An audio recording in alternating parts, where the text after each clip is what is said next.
بالکل آغا، یہاں پہ یہ بھی جاننا چاہوں گی کہ کربلا کو جب ہم دیکھیں تو بظاہری فتح جو ہے وہ یزید نے جشن منایا کہ میں فاتح ہو گیا، میں نے جو بنی ہاشم تھا اس کے جوانوں کو قتل کیا، میں نے شہید کر دیا، اب جو ہے میری حکومت ہے، میرا تخت و تاج ہے۔ لیکن حکومت اصل میں ہم سمجھتے ہیں کہ امام حسین کی تھی، حسین کل بھی زندہ تھے، آج بھی زندہ ہیں لوگوں کے دلوں میں، اس حوالے سے کیا کہیں گے؟ قرآن مجید یہ کہتا ہے من قتل مظلوما فقط جعلنا لولیہ سلطانہ، جو مظلوم مارا جائے نا اللہ اسی کی سلطنت اور اسی کے اقتدار قائم کرتا ہے اور اسی کو قوت اور طاقت دیتا ہے۔ تو کربلا میں ظاہر ہے آج بھی جو مغربی دنیا کا فلسفہ ہے نا، آپ دیکھیں آیت اللہ خامنئی کو انہوں نے مار دیا، وہ یہ سمجھتے تھے، ان کی سوچ یہ ہے، وہ بہت پس سوچ ہے اور چھوٹی سوچ ہے کہ اگر کسی قوم کے، کسی تحریک کے، کسی انقلاب کے لیڈر کو مار دیا جائے تو وہ انقلاب ختم ہو جاتا ہے، وہ تحریک ختم ہو جاتی ہے، وہ قوم ختم ہو جاتی ہے۔ لیکن اسلامی فلسفہ نہیں ہے یہ۔ اسلامی فلسفہ یہ ہے کہ جتنی زیادہ شہادتیں ہوتی ہیں وہ شہادتوں کا خون جو ہے وہ اثر رکھتا ہے اور معاشرے میں ایک نئی تحریک، نیا جذبہ، نئی تڑپ، نیا ولولہ پیدا ہوتا ہے۔ تو امام حسین علیہ السلام کا یہ جو قیام تھا، درست ہے یزید نے اتنے شادیانے بجائے۔ میں یہاں اگر تھوڑا سا بیان کروں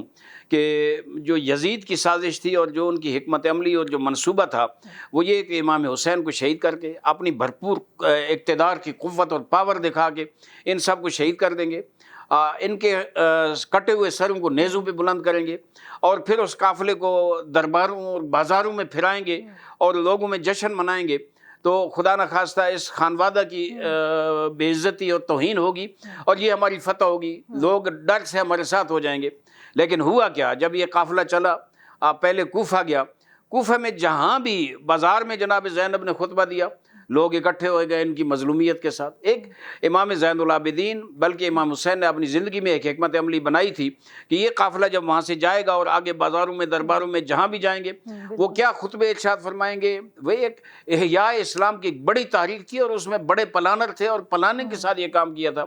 پھر دربار کوفہ میں جب گئیں، وہاں جب خطبہ دیا تو بعض صحابہ کرام نے آواز پہچانی، انہوں نے سمجھا مولا علی خطبہ دے رہے ہیں، وہ آگے جن نے اب علی کی بیٹی کو دیکھا تو بغاوت ہو گئی۔ اب ہوا یہ کہ جہاں بھی یہ جائے انہوں نے بازاروں میں لے گئے تو آل محمد کو کی توہین کی کوشش کی تو الٹا ان کے گلے میں پڑ گئی، لوگ ان کے خلاف باغی ہو گئے۔ دربار یزید میں جب گئے تو وہاں یہ ہوا کہ جو جناب زینب کا خطبہ ہے بہت بڑا خطبہ ہے، جس میں یزید نے